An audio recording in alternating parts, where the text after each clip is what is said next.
og við höldum að þetta sé sá núlifandi Íslendingur sem á flesta afkomendur. Mörg hundruð manns kalla hana ömmu, því að í Bolungarvík hún þekkt undir heitinu Lína amma. Alls hefur hún eignast 165 afkomendur. Lína Dalrós Gísladóttir eignaðist 11 börn, 56 barnabörn. Í fjórða lið eru komin 89 börn og í fimmta lið hvorki meira né minna en 12 og minnst ákosti 2 á leiðinni, segir Lína. Og velkomin í bæinn. Takk fyrir. Lína, þekkirðu allt þetta fólk?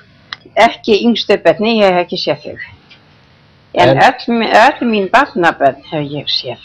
Og þú fylgist með þeim og hefum tekið prjónana með þér því að mér er sagt að þú prjónir jólagjafir, sokka eða vettlinga handa öllum sem eru hvað, innan við...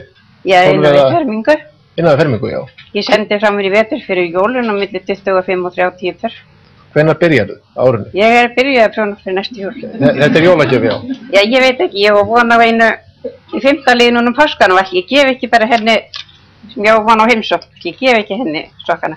Og það getur verið fróðlegt að athuga það að þetta hér er niðjatal Línu, komið á bók, það er ekki allir sem eru á lífi sem fá slíkt, en hér er þetta skráð allt saman og verið út á nokkrum árum. Það eru 159 lifandi. Já. Sjálf misti ég 1 barn og svo eru 3 barnabörn sem dóu ung og ég var 1980 og 5 þá dó 20 langað með dótturinn. En gefðu okkur nú ráðleggingu, hvernig á að fara að þessu? Nú veistu að ástandið er slæmt, það vantar fleiri börn, hvernig á að fara að þessu eignast marga afkomendur? Það er ekki gott að segja, það er ekki allir duglegir að eignast börn og ekki allir mér gefið að eignast börn þá langi til.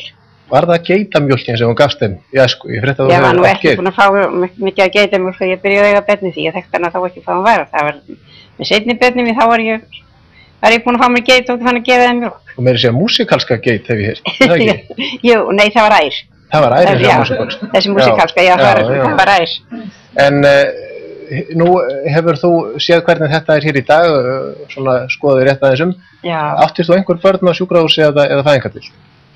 Fæðast? Já, voru einhver þín börn fædd í svona umhverfi? Nei, öll mín börn voru fædd í heimahúsi og ég var í einu herbergi með 10 og 12 manna fjölskyldu. Geturðu lýst þeim aðstæðum sem voru kannski erfiðastar eða hæpnastar fyrir þig þegar þú varst að eiga? Það var nú bara, ég var sjálf ekki heilsuhraust og ég varð að fara á fætur svona innan vikutíma og fara að taka mitt heimili.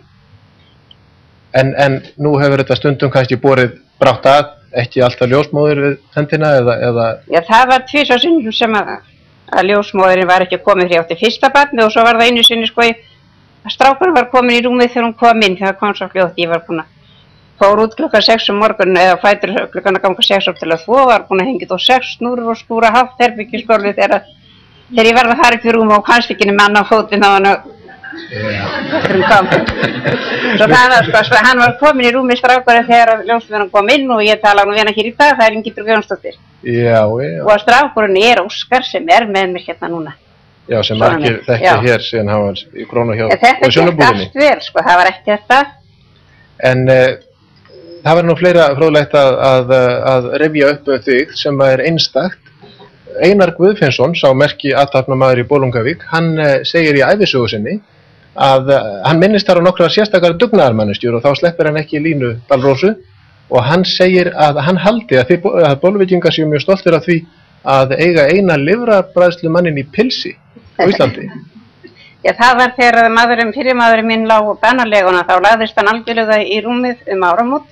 Hann var lifrarbræðslumaður hjá Einari og þá tókum ég mér að mér hans starf til páska til þess að hann gæti haldið af sínu launum.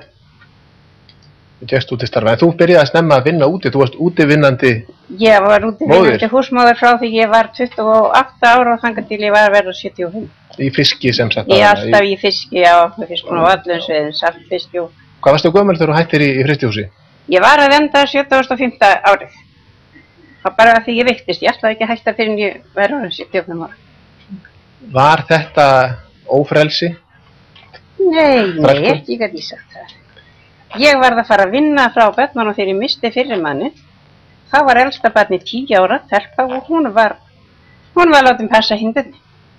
En Lína, eru erfðaeinkenni, nú hefur þú alveg einstaka möguleika til þess að fylgjast með erfðaeinkennum. Þekkirðu erfðaeinkenni kannski ættingja þinna? Já, ég held að þessi börn mín og barnabörn mörgum þau hafi erst lundarfar mitt og foreldra minna og ósérhlífni. Ég held að það sé ekkert af þeim sem að lífi sér við vinnu.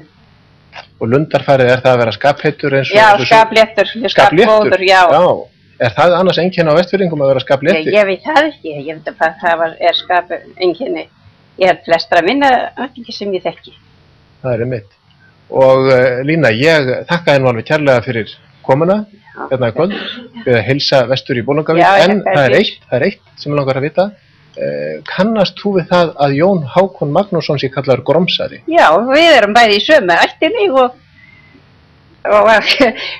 ástæðan svo að langa hafi hans, hann þegar var formaður, þá var það sagt við fangisluna að hún skildi sjóða úr gromsinu, kaffirða. Það var gromsið látið í ketilinn og hellt af vatnið og kaffikönnutur til að nota minna kaffi. Þar ætti þetta viðurnefni. Það var þetta gromsarnafn, já. Takk að kjalla fyrir komuna. Nú ég vil tileinka Línu næsta lag og láta það vera innlegg. Ég vil bara biðja ykkur fyrir góða kveðju heim til Bolvíkinga og allra minna nábúa því þeir hafa allir reist mér reglulega vel. Það kemst að skila hér með? Nei, já, ég kem því hér með til skila. Þú gerir það nú reynda nógu vel sjálf. En, já, ég vil tileinka þér þetta næsta lag. Þetta er Hvað eftir Jónas úr Kötlum. Og mér langar svona til að hafa þetta sem innlegg í baráttuna fyrir veglegra fæðingarorlofi til handa íslenskum foreldrum. Hvernig sem það nú á eftir að ganga.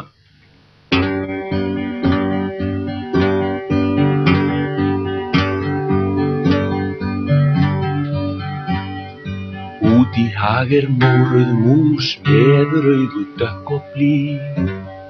Kvöldið eitt við urðum dús, elskum bæði lítið hús.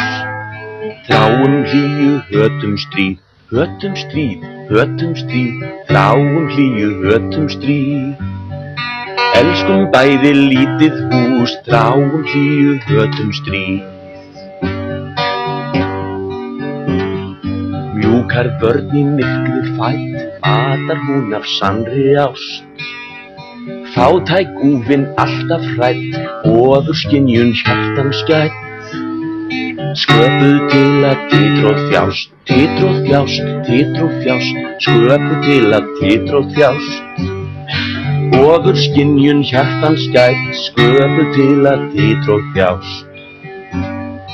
Henni ógnar kattarkló, krumla satans gamla mér.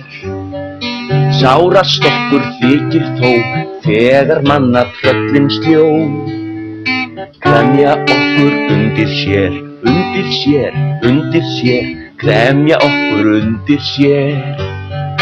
Þegar manna tröllin sljó, kremja okkur undir sér. Undir sér, undir sér. Kremja okkur undir sér.